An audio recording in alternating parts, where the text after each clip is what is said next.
just relying on those ideal client avatar exercises we've all probably done 100 times to craft messaging that converts is not enough. Instead, we need to understand how our audience makes decisions and then craft messaging that supports that journey. In this video, I'm going to teach you the 5 decision-making factors that you need to be aware of so that you can craft messaging that converts. Hey there, Dana Burha here. If we haven't met before, I am a messaging and sales strategist for coaches, consultants, and creatives just like you, and I help you to articulate the value of what you do so that you can sell out your offers and be seen as the go-to in your industry. If that type of content is right up your alley, then be sure to subscribe and hit the notification bell so that you don't miss out when I share more videos just like this one. Before we dive into the 5 decision-making factors that I want you to be aware of, I first want us to get on the same page about what I mean when I say ideal client avatar, and also talk a little bit about why they aren't effective in creating messaging that converts. So what is an ideal client avatar?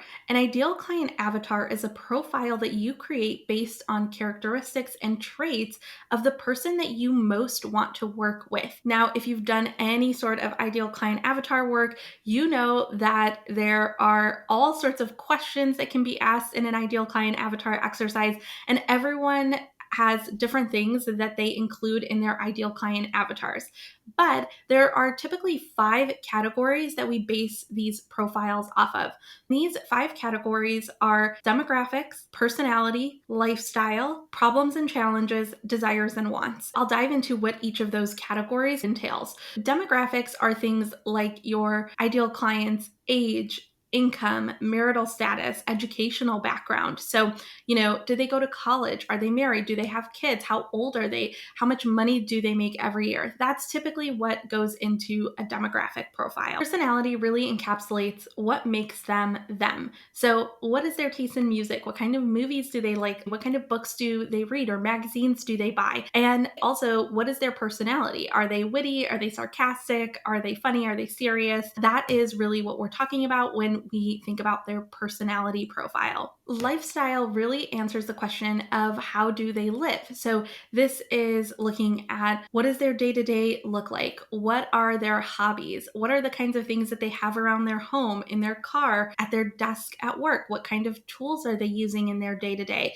So that is what we're thinking about when we're looking at their lifestyle profile. The problems and challenges category is pretty simple. What are the problems and challenges that they are experiencing in regards to what it is that you do? Desires and wants is the flip side of that same coin. What are their desires and their wants in regards to what you do? Now, looking at those 5 categories, it sounds really good. We look at that and we go, yeah, those are things we want to know about our ideal clients, and that sounds like a really good comprehensive overview. However, that's all that an ideal client avatar is. It gives you a really good overview of who your clients might be and where they're coming from and what their backgrounds might be, what their life might look like, so that you can kind of contextualize who these people are. However, this is not really an effective way to understand what motivates them to take you up on the offers that you are putting out into the world. The reason that ideal client avatars are not effective, there are actually 2 reasons. The first is that it focuses on all the wrong things. As an expert-based business, which means a business owner who is selling offers based on your expertise and your skill set, some of the things within an ideal client avatar profile are not necessarily important or relevant to the work that you do. For instance, for me, it doesn't matter my audience's lifestyle or age or educational background. What matters is the problem that they're struggling with. And so that's really where I want to put my focus.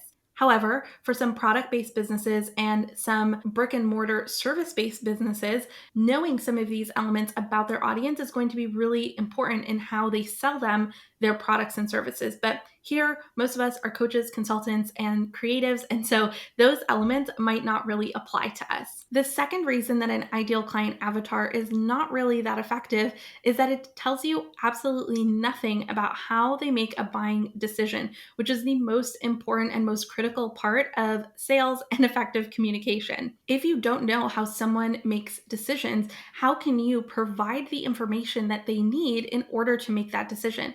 And I'm not talking in a manipulative way where you are just telling them what they want to hear, but you're telling them the things that they're already going to be considering, the questions that they're already going to be asking in order to help them make an informed and empowered decision. So the next logical question is, okay, so if an ideal client avatar is not really that effective, what do I need instead? And maybe instead isn't even the right word, it's in addition to. I've already shared the answer, and the answer is knowing how your audience makes a buying decision. So, understanding what do they need to know and be sure of to make a decision. What are the questions they're asking themselves leading up to saying yes or no to your offers? Because I talked about why ideal client avatar profiles aren't as effective in helping you craft messaging that converts, I want to talk a little bit about why knowing and understanding how your audience makes buying decisions is more effective. And there's a few reasons for that. The first is that it allows you to share your message in a way that not only clicks with your audience, but moves them towards a decision, moves them towards action. And the decision is not that we want everyone to say yes, but we want our message to either resonate or not resonate with people and move them towards the action of saying yes or saying, nope, not for me right now. The second reason is that it allows you to meet them where they're at, and it creates that you're in my head phenomenon. I always love when people reach out to me and say, that email, that video, that piece of content really resonated with me. It felt like you were in my head, because to me, that is an indicator that I created from my audience's perspective instead of my own. That's what knowing how they're making buying decisions is going to allow you to do. It's going to allow you to create from their perspective and get inside their head and understand where they're coming from. And the things you're creating are going to help them move through that buying decision. And last but not least, it allows you to not have to use emotional triggers to sell. Now, we are all human and we buy with our emotions, and emotional triggers are very effective sales tactics and techniques. However, you shouldn't be relying on them to make the sale for you. And for a lot of us, we've been on the other end of a lot of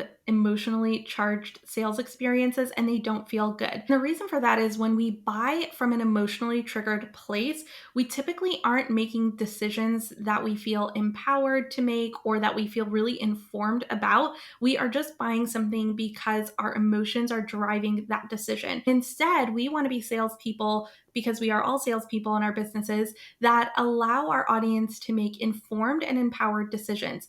Now, I'm not saying that you're not supposed to use any sort of emotional triggers or any of those sales psychology techniques, especially if they are true. So if there is a sense of urgency in terms of the doors are closing to your offer and it's not coming back for X amount of time, then that's totally fair to use something like that. However, you want to have provided them with all of the information that they need in order to make a really informed and empowered decision beforehand. When you understand the buyer's journey, you're able to do that through the messaging and through the content and how you position the things that you're selling. At this point, you're probably thinking, okay, well, there are a lot of factors that go into someone making a decision.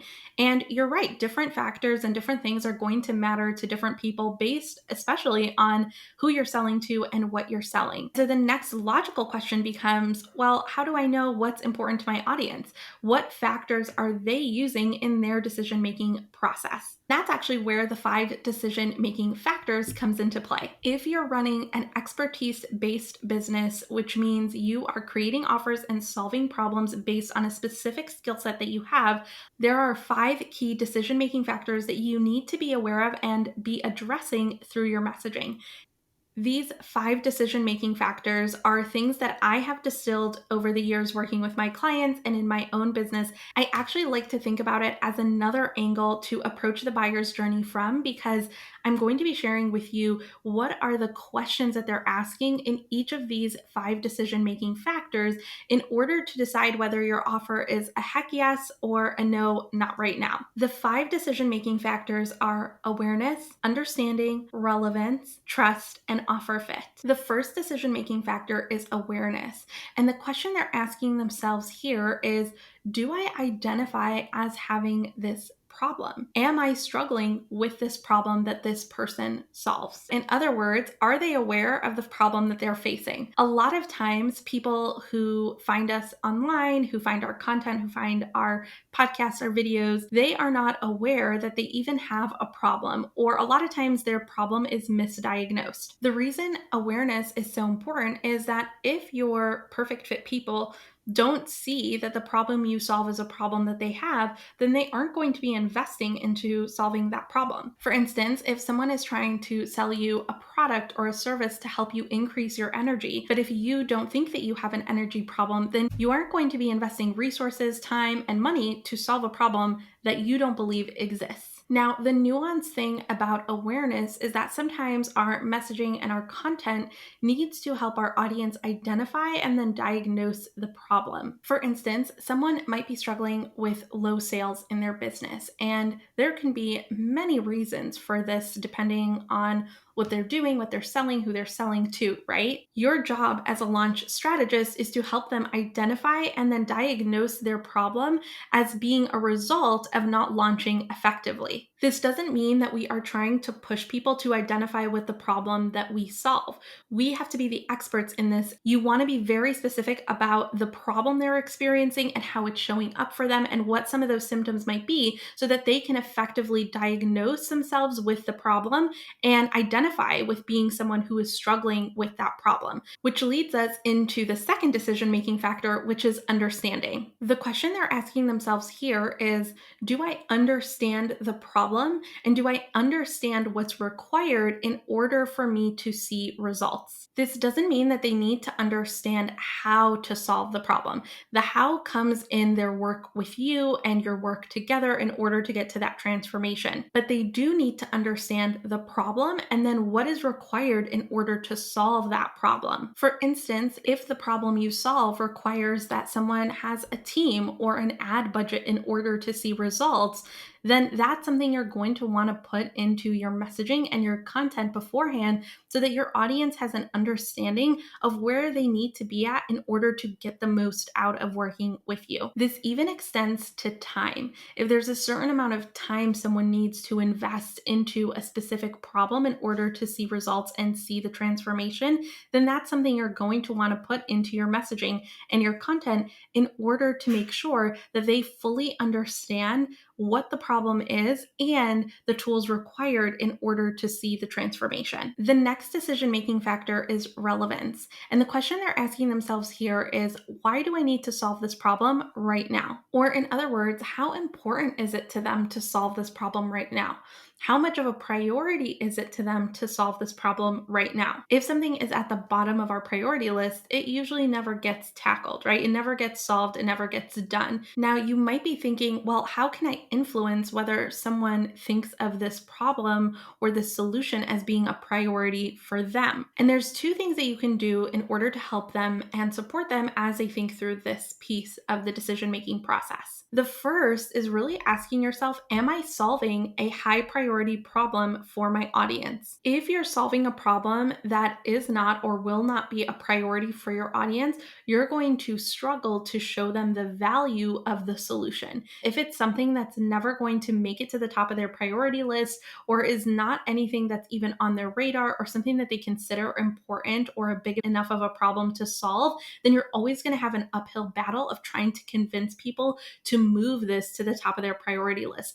And we never want to be in the business of convincing people to do things because that is a lose-lose battle. We want to be solving problems and providing solutions to problems that our audience already considers a priority and want to solve right now. So really ask yourself, am I solving a high priority problem for my audience? The second piece is really sharing about the possibility of what life could look like, painting the picture of the transformation and what their life, their business could look like after they achieve the transformation. This is not about poking at pain points, but about really painting a picture of what their life could look like, what their business could look like once the transformation has been achieved. What doors will this open up? What things will this make possible once they're able to be on the other side of this problem?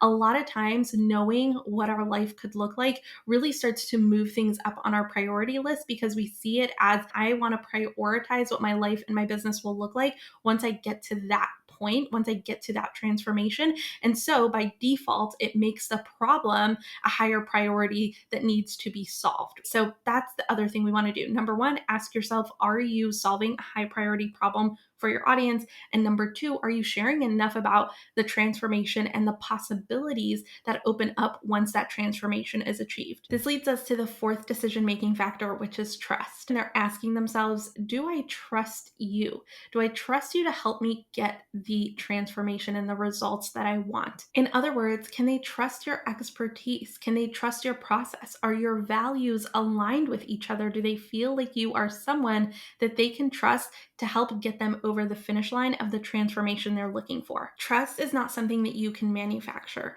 Trust is going to come over time by you sharing your message consistently and effectively over and over and over again, in saying the same things over and over and over again, in meeting them where they're at, in providing the information that they need, really showing up for them and them feeling like you're in their head and knowing and understanding where they're coming from, where they're at, what their desires are, where they want to go, how they want to solve this problem, what they want the transformation and the results to be for themselves.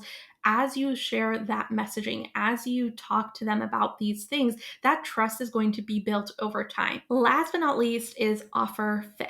This is where they're asking themselves, is this the offer for me? In other words, they're asking if your offer, with how it's structured, with the amount of support that's provided, with the tools that you're going to give them, is this offer the way that I am going to get the results that I want? If you've walked them through this buyer's journey and walked them through all of the stages that come before this, awareness, understanding, relevance, trust, then they are already going to be so excited about working with you specifically, and also excited about the offers that you have and the ways that in which that they can and the ways in which they can work with you. If you've walked them through this buyer's journey, where you've walked them through awareness, understanding, relevance, and trust, they are already going to be so excited about working with you specifically. And really, this stage is about them exploring which offer is actually going to get them to the transformation they want, which offer is going to solve their problem most effectively. They're already sold on you, your process, your perspective, your values, how you show up. They just want to make sure that they're working with you in the capacity that's going to get them the best results possible and in the way that they work best. This stage is really about inviting people into your offers, sharing with them the way that that offer works, the type of support that's provided, how it all comes together. This is really about you being able to provide the information that they need in order to understand whether this is the way that's going to best solve their problem, or if there's another way that they can work with you. Okay, so to recap, the 5 decision-making factors that you want to be aware of and address in your content and your messaging in order to help your audience move through the buyer's journey and become paying clients are awareness, understanding, relevance, trust, and offer fit. Now that you've learned how to understand your audience's buying journey, the next step is learning how to stand out so that you become the only option. Watch this video that I have queued up for you here, where I'll teach you what it really takes to stand out online so that you can become sought after and sold out. Thanks so much for watching, and I'll catch you in the next video, my friend. And we're out.